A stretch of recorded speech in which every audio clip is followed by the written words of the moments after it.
Good morning. It's good to see you today. Hope you're doing well. It is New Testament Monday. Come on back to Genesis chapter 50. Let's talk about Joseph. In Genesis 50, the last chapter of Genesis, Joseph's father has died. And Joseph goes to Pharaoh and asks for leave to go bury his father back in Canaan. He does not want to bury him there in Egypt. So Pharaoh gives him leave. But then in verse 14, it says, "And after he had buried his father, Joseph returned to Egypt, he and his brothers and all who went up with him to bury his father." That is an amazing thing. Do you think they were tempted to stay in Canaan, to stay there in the promised land? But yet they did not stay. They went back to Egypt. The question is why? I want you to think about perhaps Joseph, and I would suggest for sure that Joseph understood what had been said to Abraham. Back in Genesis chapter 15, at verse 13, remember what the Lord had told him. "Know certainly that your descendants will be strangers in a land that is not theirs, and will serve them, and they will afflict them 400 years. Joseph understood that he was in that time span, that it was not time for him to be in Canaan. So they came back to Egypt. He knew what was going to happen, and what was going to happen was what the Lord said was going to happen.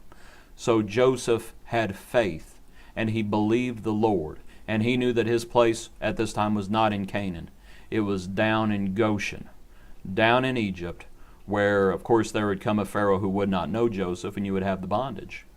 But also in thinking about Joseph, back in chapter 50, at verse 24, Joseph said to his brethren, "I am dying, but God will surely visit you and bring you out of this land to the land of which he swore to Abraham, to Isaac, and to Jacob."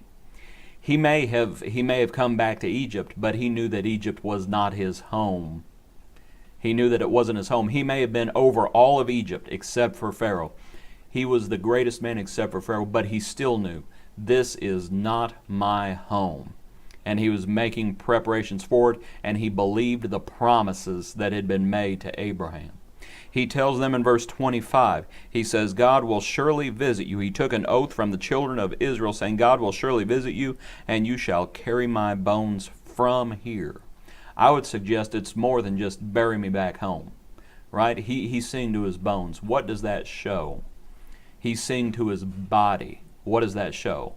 See, he had faith in the promises. He had faith in the resurrection, right? He was taking care of his body, and he wanted to make sure his body he was seeing to his bones. I would suggest that it shows that he had faith in the resurrection. He believed the promises that had been made, as he references Abraham, Isaac, and Jacob. He believed those promises that had been made, and that means that he believed in the seed that would come. He believed in the Messiah. And we know what Jacob says. One of Jacob's last words in chapter 49 at verse 10, "The scepter shall not depart from Judah, nor a lawgiver from between his feet, until Shiloh comes, and to him shall be the obedience of the people." You know who heard that promise? Joseph was one of them that heard that promise, and that promise was talking about Jesus, and he believed it, and he acted accordingly to it. Joseph was a man of amazing faith. Hope you enjoyed this study today. God bless you. We'll see you in the morning.